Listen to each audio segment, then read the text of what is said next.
Hello, everybody.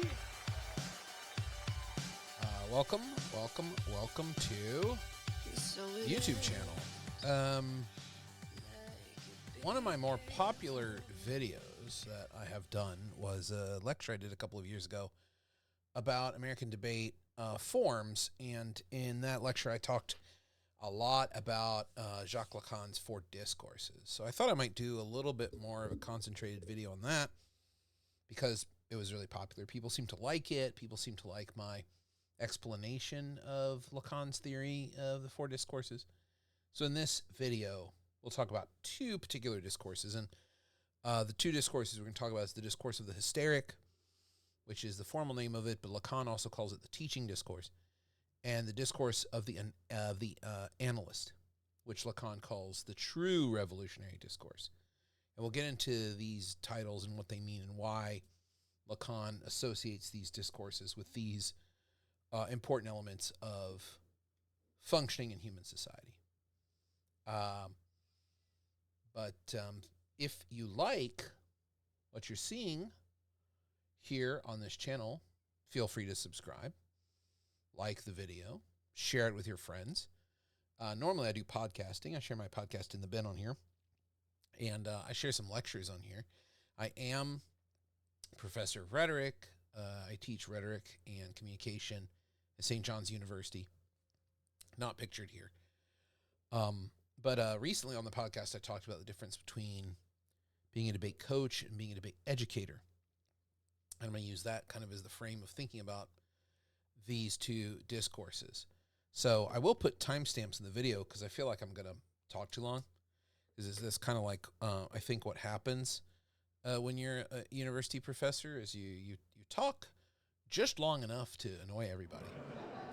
And I think that the timestamps might help you, especially if you think I'm being pedantic and you don't really need the basics of how the Lacanian algebra, as it's called, or Lacan symbol system works. The symbol system is a great shorthand for trying to figure out what it is that the discourses mean. So I'll put the timestamps in there, and that should help quite a bit. So the first thing to know about the 4 discourses, the most important, is there's not one discourse that's superior to the other discourses unless you are trying to do the thing that discourse is meant to accomplish. So, for example, if you are trying to teach and you're using what Lacan calls the university discourse, which I'm not really talking about that much in this lecture, you're going to fail teaching anything. All you're going to do is make unsatisfied people who are constantly frustrated about the gap between their perceived identity and their internal identity. People who are accentuating in their split subjectivity. And that's what's happening in higher education today. No question about that. That's why people are so unsatisfied with university, with college experience in the United States. I don't know if it's the same way overseas. I don't know if it's the same way in Europe. I don't really know if people feel the same way. But I know most college students think college is a scam. I have to take on all this debt. What is this bullshit? They're not feeling very much that it's a thing that's crafting or creating their subjectivity. You need the teaching discourse for that, which is the hysterics discourse. But the hysterics discourse is not going to change the world. It's just going to reinforce the world. That's why teaching is a very conservative activity. Very conservative activity. If you want to change the world, you need the revolutionary discourse, the analyst discourse. And I'll explain what all that means. Let's look at the 2 discourses that we're going to be focusing on today. Now, this is the symbol system that Jacques Lacan uses. It's called Lacanian algebra. And these symbols should be familiar to any of you out there who are have read Lacan or are familiar with Lacan in some way. These are the symbol systems that, the symbol systems he uses. Let me get a pointer here, and I can maybe, let's see.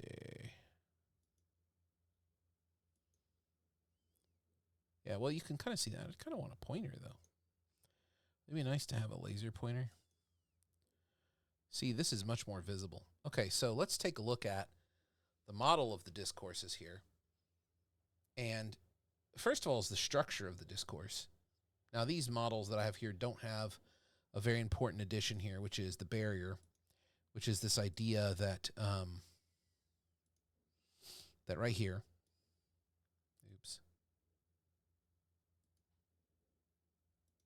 probably should have practiced this, that here, in between these two can never, ever interact with each other. It's forbidden.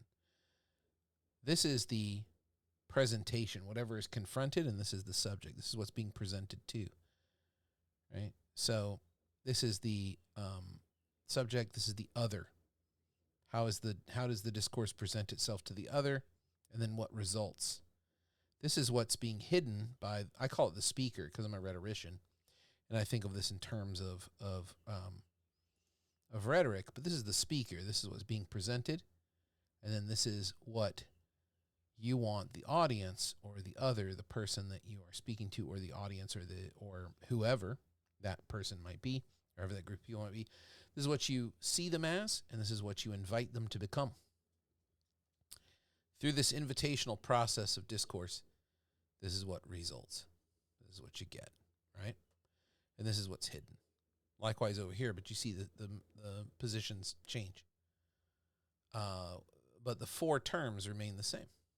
And that's the same through all four of Lacan's discourses. So through all four discourses, it's the same four terms. So I thought I might go over those terms. Again, this might be a little pedantic for you, so feel free to fast forward. Let us talk about these terms. The Master Signifier. The Master Signifier are what we might call in rhetoric God terms, incredibly important terms, terms that organize the entirety of society. Master signifiers can't be avoided. Master signifiers are unquestioned terms or concepts that their value is just not something that, if you tried to articulate what they mean, you would stumble quite a bit because it would be obvious that these things would be great. You know, like in the United States, the Constitution. Well, what does the Constitution mean? Well, it's the document of freedom. It's our freedom. It makes all other kinds of knowledge and discourse possible. And most importantly, what the Master Signifier does is it cuts a fine line between what we would call noise or just information or phenomena and knowledge, things really worth knowing. So the Master Signifier isn't, it really controls all power. It's not crafted by people in power. They will push against it sometimes or push up right next to it, but it really allows power to be possible. And that's an important distinction. A lot of people think that the Master Signifier is something sinister, but we're not really talking about the Master's Discourse today, but in the Master's Discourse, we see that it's not really that sinister, that it's a flawed concept and it's arbitrary, but it can't appear to be arbitrary. It can't appear to have any kind of hesitation or gap in it.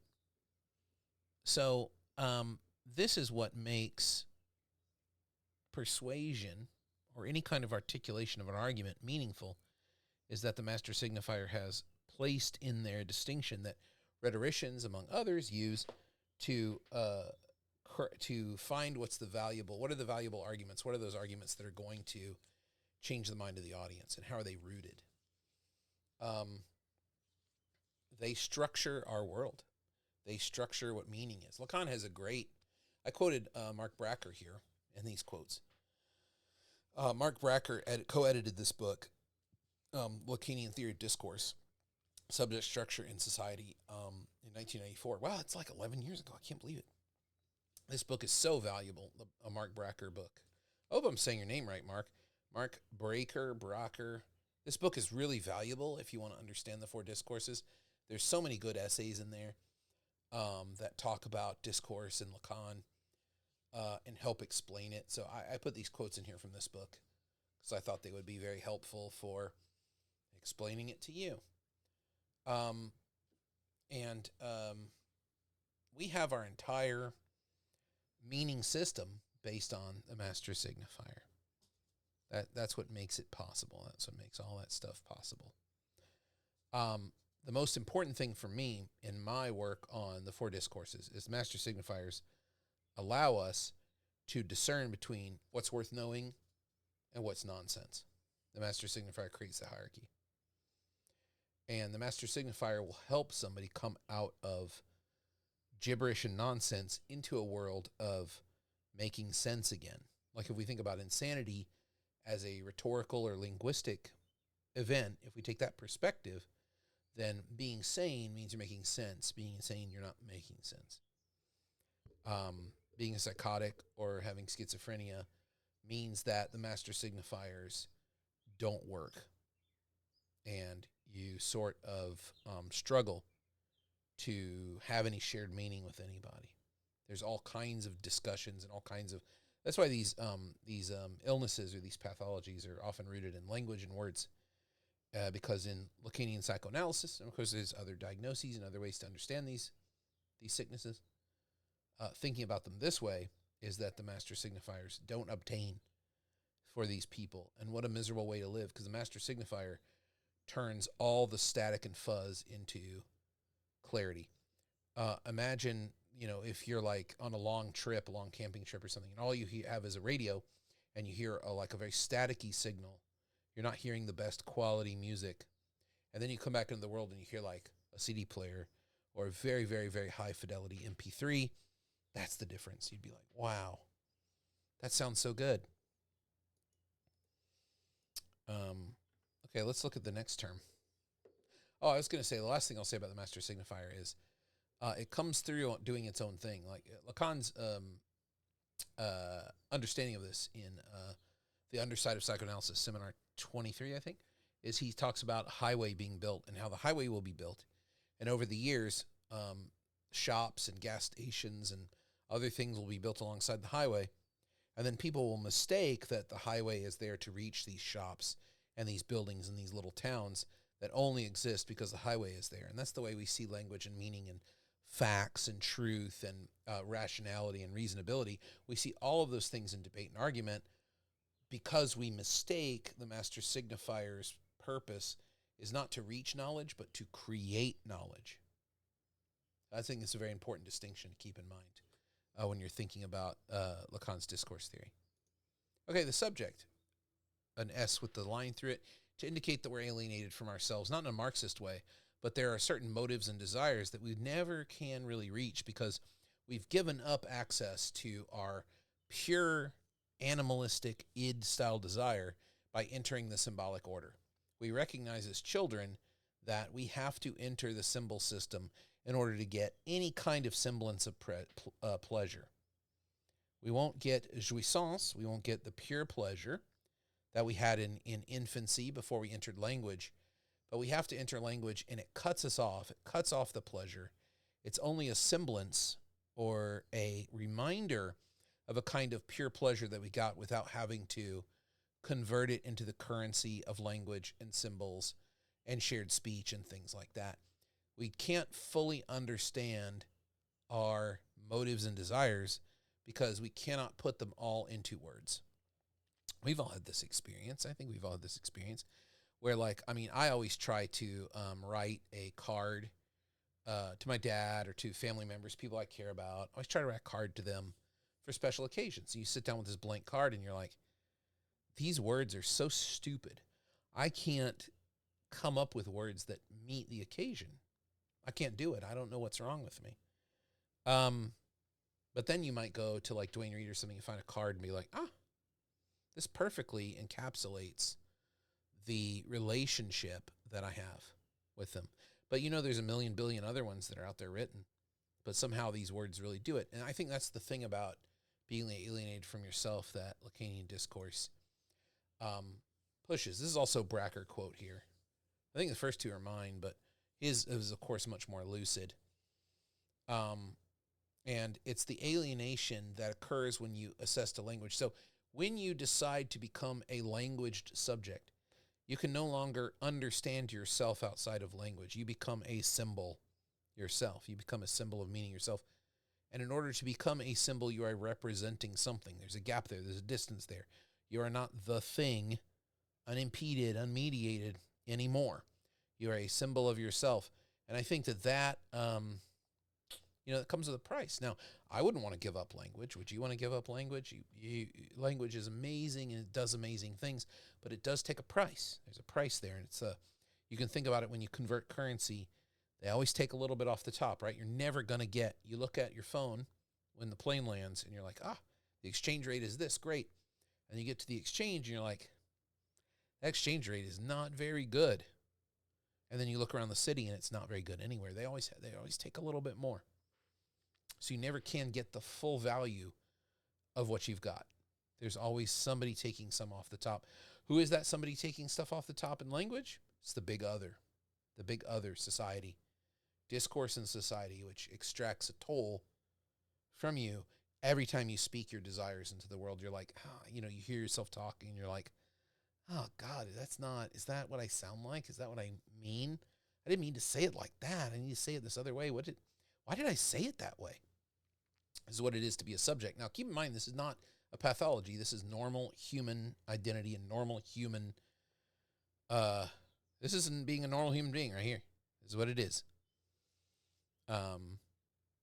But it becomes a pathology when you become a hysteric, and hysteric understands the power of the master signifier, but refuses to let that cost be taken. The hysteric always wants to take a little bit back. They never fully want to pay full price. They're always going to fight the master signifier and say, if you're going to take a little bit from me, I'm going to take a little bit from you, but it ends up taking a little bit from all their friends and family and people who care about them. In the terms of, wow, that person is exhausting. They're never satisfied. Oh my God, they're exhausting. That's kind of the way hysteria presents itself in Lacanian theory. Okay, let us go to the next one. Knowledge, S2. This is what the master signifier orders. And I've already talked about this a little bit, so we won't spend too much time on this. But all knowledge is value-laden. That's the thing. There's no such thing as a fact that's neutral, logical. There's no such thing as reason that's neutral, logical. Even neutrality and logic are value-laden terms. The logician beams with pride when they complete their pure proof.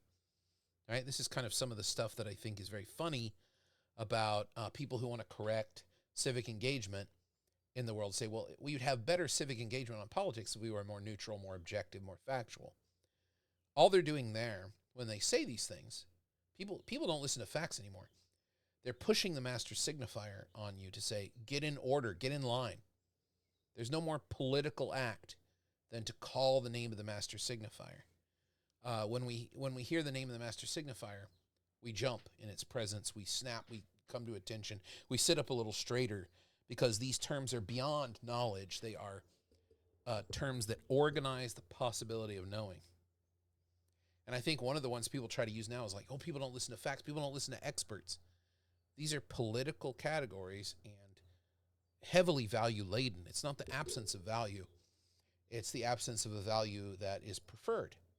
It's like when we think about the vaccine debate going on in the United States now with things like, Robert F. Kennedy Jr.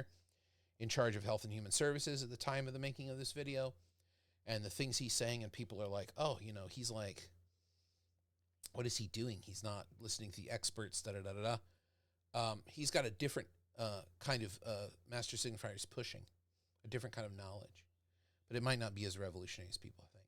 Now I'm getting off the point. I can't talk about politics, but I will mention that the political, whenever people in debate and argument and rhetoric shift to neutrality and facts and logic, that's a political move. They're not outside of the fray. They're saying, snap into line with the way knowledge should be organized. Always a political argument. It's always a political choice. That's one of the things that the Lacanian discourse theory opens up to us and lets us to see. So this is why when people who are Democrats or whatever reveal that the knowledge that's being pushed as good knowledge is actually political, it's a conservative operation. You say, well, there's a master in charge. That doesn't help us create a new order. That only puts us more directly under the thumb of the master signifier. It doesn't change the master signifier. It just reveals it.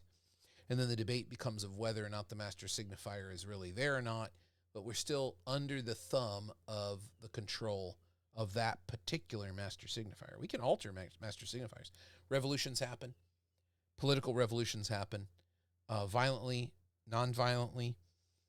Changes in leadership happen. Changes in the goal and aim of a company happen. These are all shifts in Master Signifier. A university could completely change its mission, could change its goals, and that's a Master Signifier shift. Bloodless or bloody revolutions happen, but they don't happen at the level of knowledge. They happen at the level of the organization of knowledge, when people realize that all systems of knowing are political and value-laden. That's when it happens. And that's like kind of disappointing, I think, to a lot of people who want to reform debate in this way, like Braver Angels, the thing I talked about in the podcast, the College and University Consortium for Debate. They want to eliminate the political and value-laden stuff, and they want people to share their views, and they think that the sharing of views is what's going to expose us to accept people as they are. But when you're sharing your views, what you're doing is showing the anxiety of the gap in the constitution of your subjectivity. And you're trying to use this political point to paste over that. It doesn't work. All you're doing is feeling a little bit better about the narrative of the constitution of yourself and how you articulate the gap between your desires that can't be expressed and the world of expressed desires. I really want to go out for pizza. Is that what you really want, or is that standing for something? And that's the question the Lacanian discourse theory has us thinking about. Okay, let's go to the next one, which is everybody's favorite. Oh no, yeah, this is the discourse of the university that I said I wasn't going to talk about, but it's here in the slides. So we'll talk about here of why is it a conservative operation. If you see here, this is how the university functions according to Lacan. Knowledge is presented, a knowledge that is self-organizing. This is hidden. The thing that's organizing it all, the Master Signifier, is hidden. Knowledge is presented and said, hey, you are the object of our desire. We want you to be a part of this knowledge. This is every college recruiting brochure in the world. Is like, hey, kid, you want to be a part of this great system of knowledge and pride and success? Come to our college. And what do we produce? People who are very acutely aware of the gap between what they want and how they can express what they want. The gap in language. They're very acutely aware that they have to speak in a certain way and ask and request for things they want in a certain way and behave in a certain way that is fundamentally disconnected from what they truly want out of life. Like, I run into these students all the time. And they're like, yeah, I'm going to major in pharmacy. Why? Well, I got to make money. I got to have a house. I got to have cars. What is your real passion? One student told me astronomy, but my dad would never let me do it because there's no money in it. How does your dad know there's no money in astronomy? Oh, he doesn't. He's a pharmacist too. What kind of reasoning is this? It's the reasoning of fear.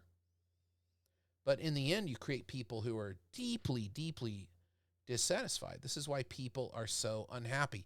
This is why people have to go to the psychiatrist for depression and anxiety and all these things, is because of our the way that we teach people how to be in formal education is, hey, you want to be a part of this objective, non-political system of how the world is. That's just how it is. You know how people at work are always like, it is what it is. That's S2 talking, while hiding the fact that it is politically, emotionally, and organized by unstable human beings just like us. It's not a pure system. The market, capitalism, the stock market, the Federal Reserve, all these things appear to be pure knowledge, but they are organized at a level of human fallibility. And you want to be a part of this cool system. Yeah, I want to be a stockbroker. I want to be a wealthy American person. I want to be cool like that. I want to have I want to fly on a jet. And what's the result of wanting to be a part of that? You realize that the entire thing is disconnected in some way and you can't quite put your finger on it. Well, I have to work in this kind of job and I have to make this kind of money to live a happy life, but I'm profoundly unhappy. At 2 a.m, I wake up and I wish I'd spent more time studying the Roman Empire or whatever. Apparently, men think about the Roman Empire twice a day. Isn't that the meme, guys? I don't know. I don't know if you guys know that meme, but I heard it. Students tell me about these things. So, I hear about it once in a while. But anyway, yeah, that's the discourse of the university. For another video, we'll talk about it in more detail. The objet, this is everybody's favorite, the objet. It's the object cause of desire. It's the thing that we think will patch us up and make us whole. That thing we really want. If I just got a PS5 If I just got that car, my life would be so much better. If I just lived in New York City, my life would be great. Oh man, if I could just move to California, life would be perfect. That's going to make me happy. But it turns out that these things are patches of an essential gap that is constitutive of being human. So they can never be more than a Band-Aid. The objet is always shifting. Lacan tells us the objet is arbitrary. What does he mean by that? Do we not want what we want? Well, in a way, we want what we want. I want a new webcam. I want a new soundboard.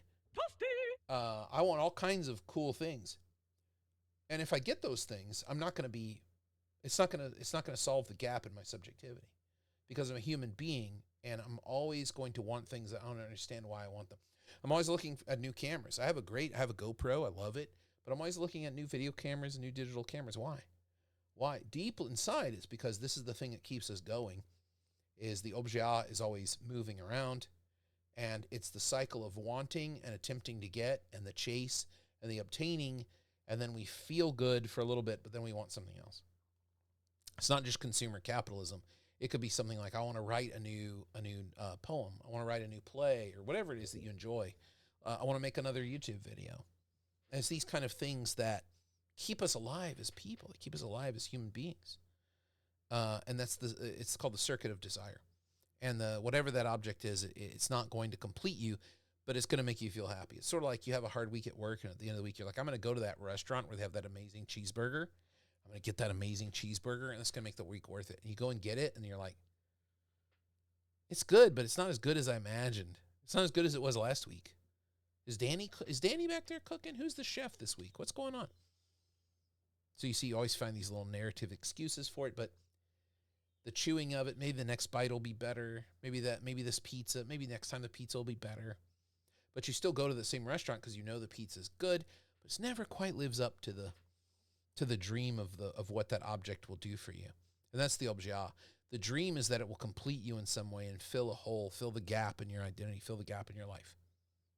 It never is complete. It can never fill the gap between a seamless acquisition of desire, a seamless experience of desire without symbolic representation, and the fact that as a human being, you have entered language when you were a child, and there's no going back. That's the cut. Right there. You're cut off, right? Cut off from jouissance, from pure pleasure. All pleasure that you get is symbolic. All pleasure that you get is communicated to you through translation, you might think of. An imperfect art. And that's the objet. The objet keeps us questing after and trying to find that thing that's going to make us go. And it's it's kind of a fantasy. The gap around it is the fantasy of like, what will my life be like with that new camera? But we'll always feel like we're missing something. We will indeed. Okay, now that we understand the terms, let's talk about these two in terms of the teaching of debate and the teaching of rhetoric, and how these two different discourses. Over here we have the discourse of the hysteric, and over on the right we have the discourse of the analyst. Remember, as I said at the beginning of the video, the discourse of the hysteric is what Lacan calls the true teaching discourse. The discourse of the university is an indoctrination discourse. And I think the discourse of the university is, as an aside, is exactly what people like Jordan Peterson, Charlie Kirk, Russell Brand to an extent, he kind of pals around with them. Maybe not anymore, now that he's, in trouble. But Jordan Peterson, Charlie Kirk kind of play the same song, which is that the university discourse is, there's a trick, there's a master involved. And true education should not have a master organizing knowledge. Knowledge is self-organizing. That's kind of what they say. Jordan Peterson this is his rhetoric, isn't it? That if we just look to Christianity and God and tradition, which wasn't organized by a political movement. So he says the church. Come on, man. But I'm not here to argue with Dr. Peterson. Not today. But these things are presented as a headless knowledge, and the fact that they say underneath that university curriculum is this secret master of liberal, leftist liberal social planning, Marxists, postmodern Marxism as a social planning, and they teach this stuff as if it were true. This is like the critique of the discourse of the university, which is not revolutionary. It doesn't create anything new. In a similar way, the teaching discourse does not create a new organization. It is also conservative, and I think you can already see why it might be conservative. So the teacher presents themselves as someone who is hysterical. They cannot patch the gap between what they really want and how they feel. They're like, I don't know, I don't understand why I can't do this. Why can't we just invade that country? Why do we have to have capitalism? Why do I have to have a job? Why do I have to work? And they present this way to the students, who immediately respond with, well, professor, it's obvious. You have to work because you have to have money. Oh, why do I have to have money? Because you want to live life. You have to buy stuff. Da-da-da. Oh, why do and this goes on and on and on. Or why did the Romans do da-da? Or why did Napoleon da-da-da-da-da? Or whatever. I'm kind of betraying my personal interest here. Now, underneath the desire, the teacher knows what they want. They're hiding that. They actually do know the things that will patch up the gaps that they present. It's all fake. It's a performance. Teaching is a performance. I think every teacher knows that. They are not really in desperate situation. They're asking these questions about, but why did they sign the Edict of Nantes? Or why did the Holy Roman Emperor, da-da-da, like in a history class. And this is, of course, I'm sure you recognize, the Analyst, the Socratic method of law school. If we go back to the image, this is exactly how law school is. But, why wouldn't they sue? Or, they ask questions about the case, and everyone responds with the principles of the law or procedure, the principles of the law, the principles of evidence. And as they respond to that, what they gain is knowledge. What kind of knowledge is this that they gain? They gain the knowledge of the power of the Master Signifier to repair leaks. They gain the knowledge of the power of the Master Signifier to shore up doubt, to help people establish confidence and realize that things are going to be okay if they would just get a job. In fact, this is the entire model of one of the things I love watching on YouTube, the Dave Ramsey Show. This is the model. Where people are like, I don't know, da-da-da, and Dave Ramsey's like, yes, you do. The baby step, you got to save money. You can't be using a credit card. And we gain the knowledge of all of the different ways that these principles can be articulated. So this is why the teaching discourse is conservative. It can never be revolutionary, because all you do is gain the knowledge of different ways, different means, different flavors of applying the Master Signifier to different situations. That's what you're learning. So in a sense, this is brilliant. It's not revolutionary, but it is really brilliant. Think about a physics class or a biology class or a sociology class. Presentation like this allows the students to say, well, here are the principles of the art. Here are the principles of science. And then they learn, oh, these are the ways that I can apply these principles to actually solve problems. I can actually help somebody see the way to live, or I can help somebody see a solution or a way out. It really is problem posing and problem solving education, but it never can question the Master Signifier. Why? Because desire is off limits. We can't actually talk about the fungible nature of the objet. That's been eliminated from consideration. The model goes like that, right? So it's this presentation to answer, and then that interaction, as we could think about as a dialogue maybe, or even as a debate, produces something that can never access this. So we never can really get to the object of desire. We get knowledge, but we do understand, unlike the university discourse, that this knowledge is organized by principles that have to be defended. They have to be defended. Think about Tibetan Buddhist debate. Are you guys familiar with Tibetan Buddhist debate? I probably should make a video about that too. Daniel Perdue has written the most amazing books about Tibetan Buddhist debate and about Buddhist pedagogy in general. But this is why it doesn't have to be Tibetan Buddhist debate, but it shows them that the principles of Buddhism are not true unless one defends them. Like any proselytizing religion, one has to defend the principles and practice in that through debate, through answering questions, through having these kind of debates in class or whatever, as a pedagogical strategy, produces knowledge about the system. Now, things in my world get kind of messed up here when we think about intercollegiate or interscholastic, like the NSDA, CETA, NDT, where the only thing you can do is have a debate tournament. Things get off track here. Because in the debate tournament, what's being learned? The different knowledge about how I can apply these principles to win the debate, to shore up doubt, to satisfy the gaps in the tournament. It all becomes about tournament norms and tournament practices. So most of the knowledge becomes about how does an argument, what arguments work and what arguments don't under the master signifiers of debate tournaments. So it kind of goes off the rails. And this can happen in any educational environment. It could be like, what are the best ways to take an essay test, or what are the best ways to take an exam of some kind? It can go off the rails in pretty much anything.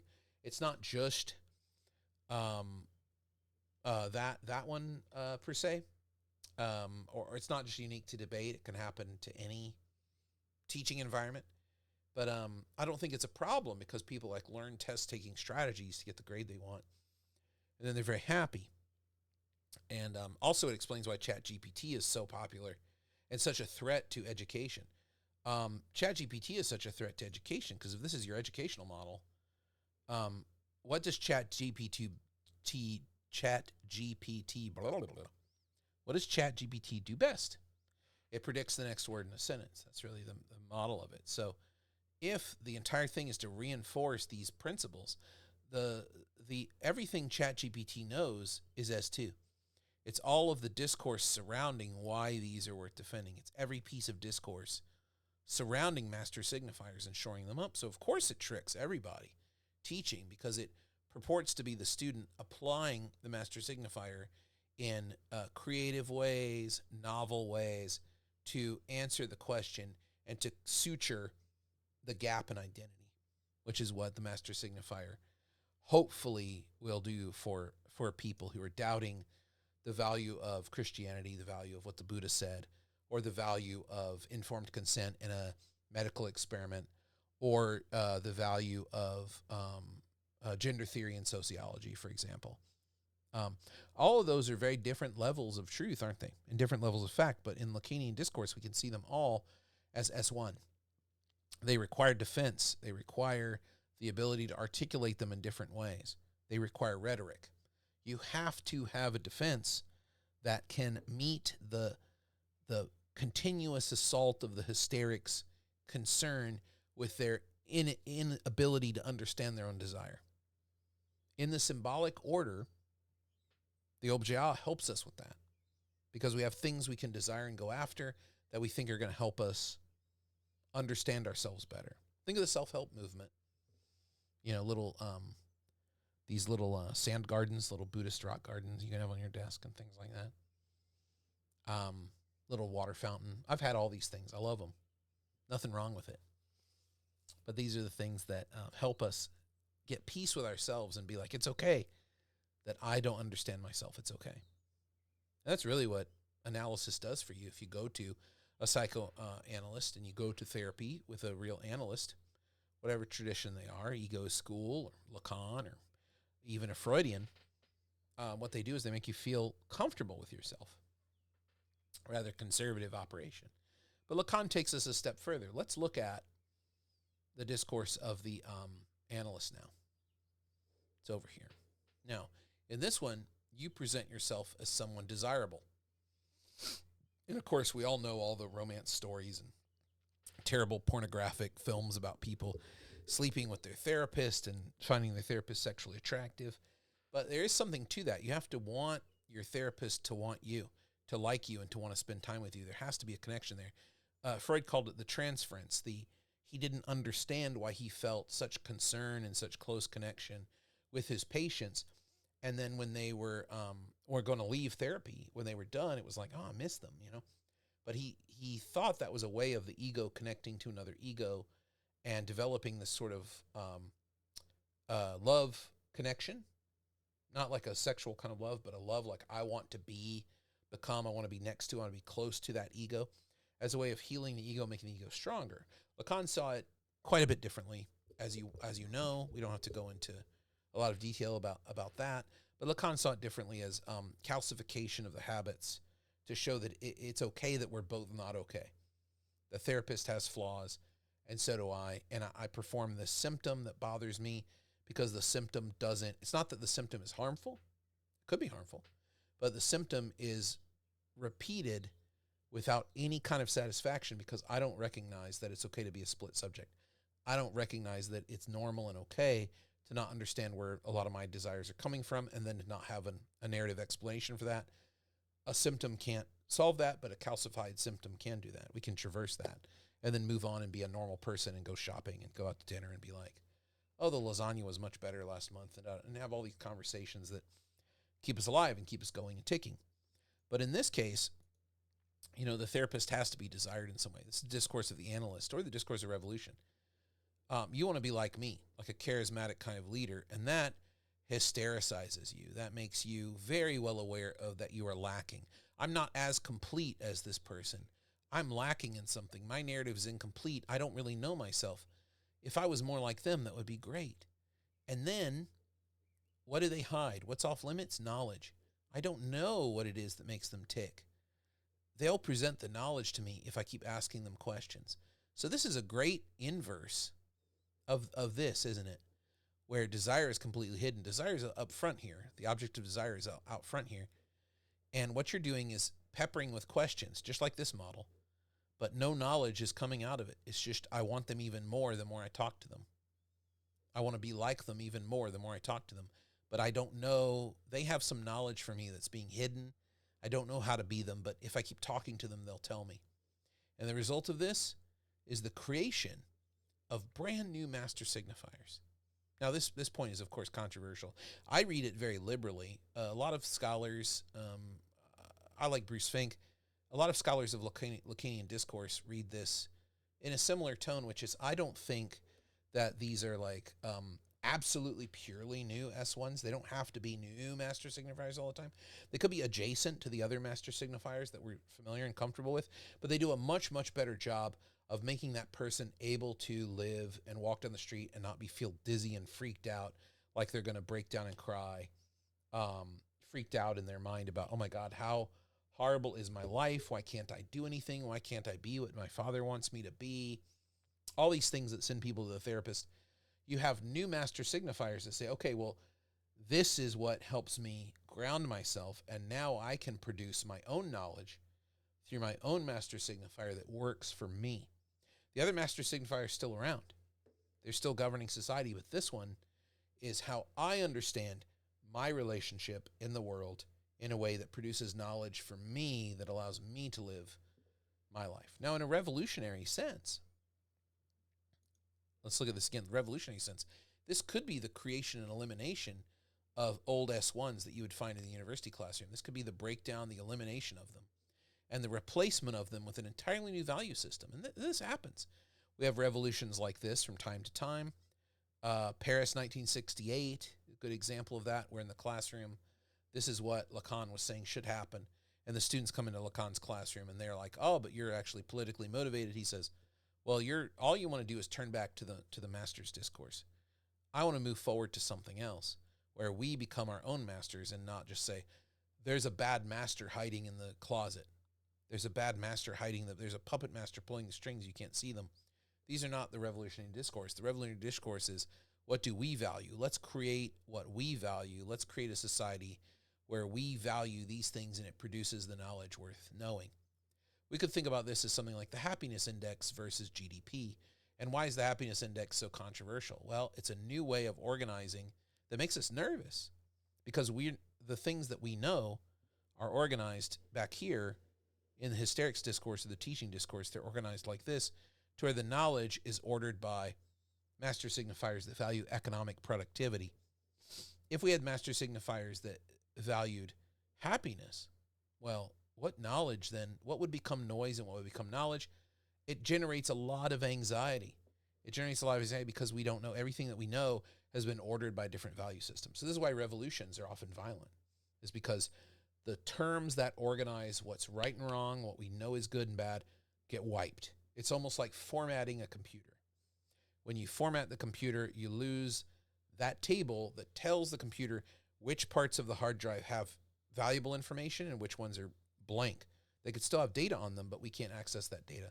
Unless you're like a forensic computer person or you're really good at that kind of data recovery, then you're pretty good at it. Then you can do it. So in this video, I said I would talk a little bit more about debate. let's look at this in a debate example.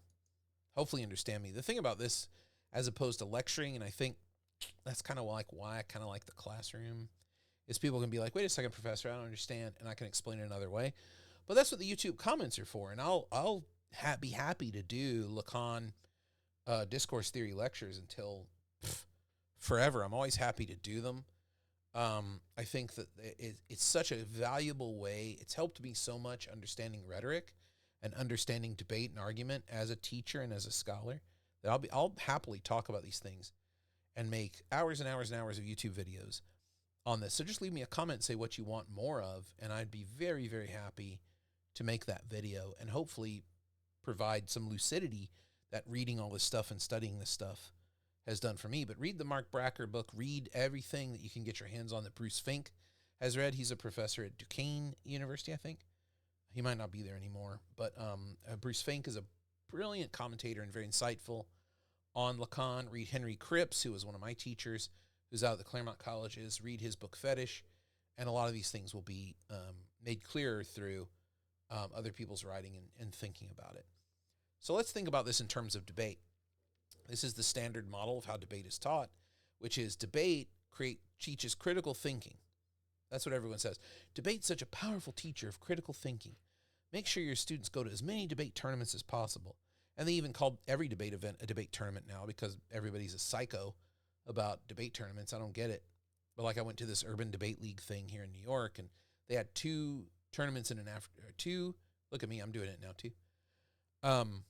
They had 2 debates in an afternoon. They called it a tournament. How is that even on a purely definitional level a tournament? They just can't think of debate as being anything else. It's just completely crazy cult-like status. But what is critical thinking in a debate tournament? Critical thinking in a debate tournament is that you learn how many different ways the principles of the world can be applied to different questions to answer them in different ways. So you're really learning the power of the Master Signifier. You're taking the knee to the Master Signifier, no matter what side you're on, no matter what critique you run, no matter what disad you turn, no matter what cool procedural you come up with, you're learning the variety of the ways that the Master Signifier can be used to organize the world. That is a very, very, very conservative and very disempowering mode of teaching debate, in my opinion. Because you're learning the different way, and a lot of it is done in ways of like, here's how the tournament rules allow you to kind of play with it in a way. So you'd be like, these arguments will never win a tournament. And they're actually very, very good arguments that we need practice in, but these arguments will never, ever win a tournament. And that's what students will tell each other a lot.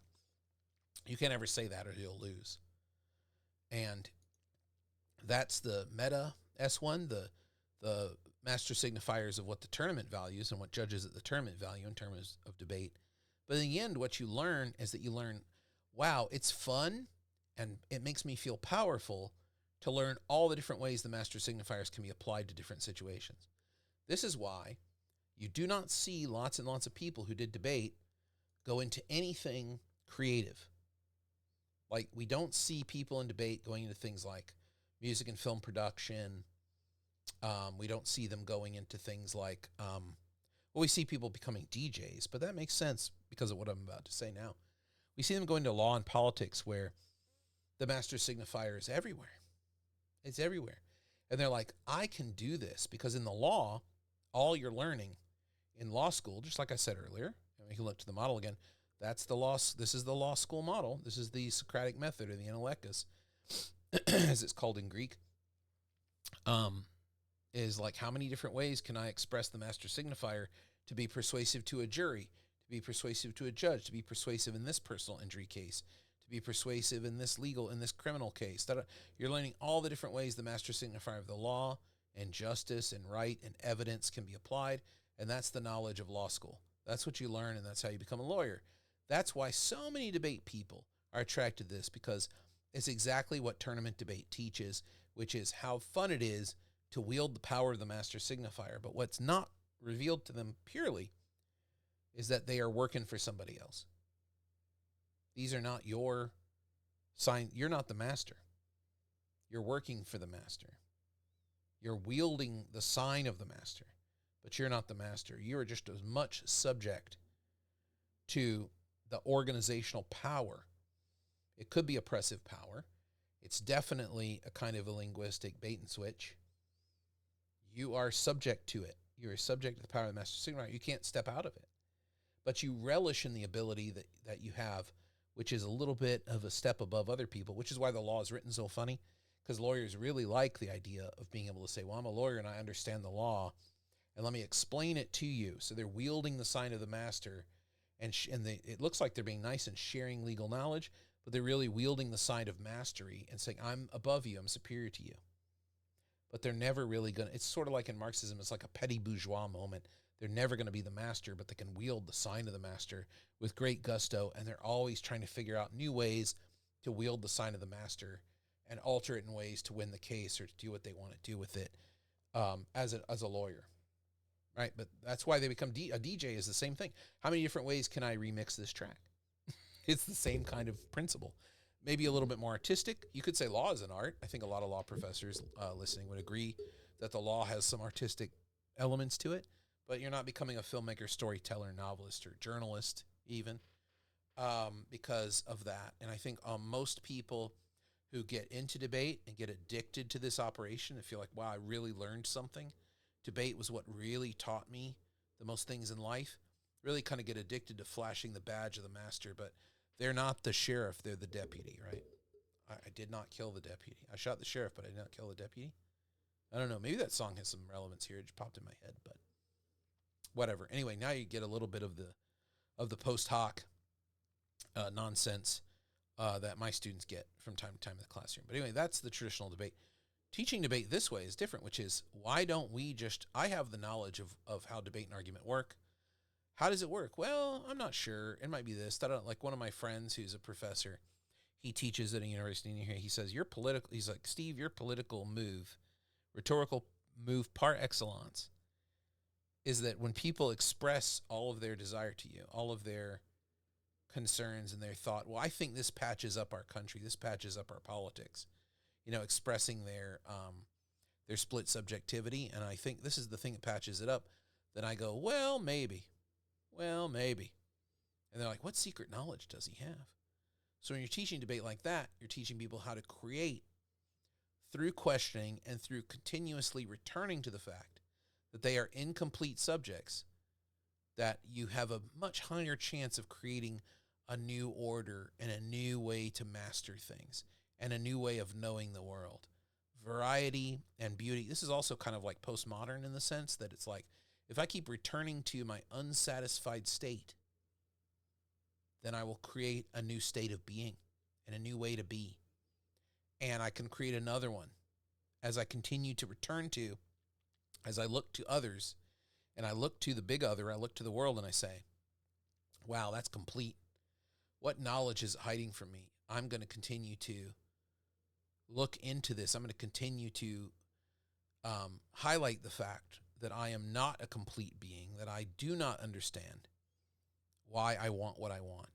And I'm going to continue to create new explanations for that. That's the revolutionary discourse. And this is what true debate really teaches you how to do, is how to speak in a way to where you either hystericize the audience or you take that hysterical position oneself when one looks at a question worth debating or a concept like evidence or proof or a concept like capitalism, and you say, wow, it's complete. What knowledge does it have from you? You create different things. So this is the model of a book I really like by a guy named Wolfgang Streeck. And this book is called How Will Capitalism End? And he says that we always patch up capitalism when it's about to fail. Western governments always do this. And capitalism loves an opponent, and that's what makes it strong. Is it's like, look at these stupid regulations. If we didn't have these regulations, we'd all be so rich. We'd be so much richer. And so that's the fuel that runs capitalism. But when you're in a highly deregulated economy, capitalism starts to falter and buckle, and then the government comes in and bails out companies and bails out. And he says, we really need a catastrophic failure, or we're never going to come up with anything new. That's the conclusion of the book. Sorry, spoiler alert. Sorry. I didn't mean to spoil the book for you, but that's what Streeck, who's a former German treasury minister, I think, finance minister of Germany, and he's a former Eurobank, one of these hooded figures in the European Union Bank, the Eurozone Bank, smart guy. But that's the funny thing is I read that and I thought he's really advocating hardcore for the discourse of the analyst, where it's like, no, you have to really let it fail. You can't be like patching it up. Like over here, we're patching it up. Like a lot of teachers think a great way to do it is case studies. Let's put in cases of systemic failure. If you go to MBA, this is what your MBA is going to be, is exactly this. If you're gonna study for an MBA or you have an MBA, it's going to be this. It's going to be like, here's a scenario of catastrophic failure. Patch it up, boys. Patch it up, bro. What are the different ways we can articulate the signs of mastery to patch this up? And then we learn more about how to solve a PR crisis or a financial crisis or a revolution in the boardroom or an activist investor or whatever. Over here, there's no such luck. It's like, here it is. It appears to be this desirable, complete system. What's wrong with me? What's wrong with me? Oh, there's nothing wrong with me. I'm just looking at it wrong. I have the wrong values. That's a very different kind of education, isn't it? I need to create my own values that allow me to know, because the knowledge behind how this system became so great or why this system looks so total and complete to me, and I want this system or I want this identity so bad, I'm never going to know what they know to get there. What can I do? I can reorient my view of the world. I can reorient my value system. I can create a value system that works for me, and then I can achieve happiness. A temporary state, of course. We're in the realm of psychoanalysis. It's got to be temporary state. But temporary happiness is great. That's what keeps us all going out to dinner, going out for drinks, traveling to new places. We're like, this will really shore it up. This is what's going to make me happy. Like when people are like, I love traveling. What does that mean? I love experiencing things that challenge the narrative of myself and allow me to try to find things that I know will patch up better the gap between my desire and my symbolic existence. That'll patch it up better, and then I'll feel more complete. I'll feel happier. I'll feel like a better person. And that's the way we work as creatures, symbolic creatures, and creatures of language. Right, so the winner today is, the Analyst discourse, or the true revolutionary discourse. Think about that. I think this is a much better way to teach and a much better way to encounter or to think about debate. And with some of the recent debate conferences going on out there, like, they're always doing these, what do they call them? It's like the Sedalia conference. They call it developmental conferences in forensics. Do you know what I'm talking about? The developmental conferences in forensics of like, debate is in trouble. Debate's going to run out of money. It's not going to be funded by the university. What's going to happen? We're not going to have the NDT anymore. Well, then they launch a developmental conference in forensics, and then they go right to this. We have a crisis. How can we patch up this crisis? They already know.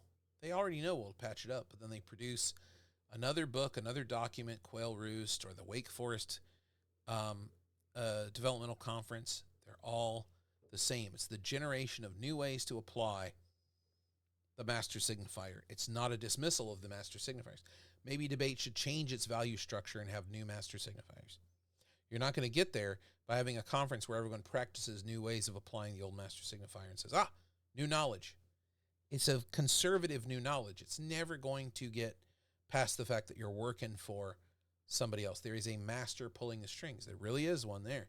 And it's in the value system that you think is non-linguistic or a-rhetorical. There's no a-discursive system of organization. There's no a-rhetorical or objective set of knowledge. There's just a different set of terms of mastery. Well, we've been through a lot. We covered a lot. And I hope that these two discourses make a little bit more sense to you now. Now I feel like I kind of need to turn around and do one of these on the master and the university discourse, because I think that might be instructive as well. Again, I'm Dr. Steviano. If you liked this, give me a like. You can also send me a little money. I'm going to send the link in the bottom if you want a tip. I'm always happy to accept a tip. But for now, thank you so much for watching. I hope I've given you a little bit more insight into Lacan's 4 discourses. And like, comment, subscribe. I got to say that. It's YouTube, isn't it? All right. See you in the next lecture. Bye-bye.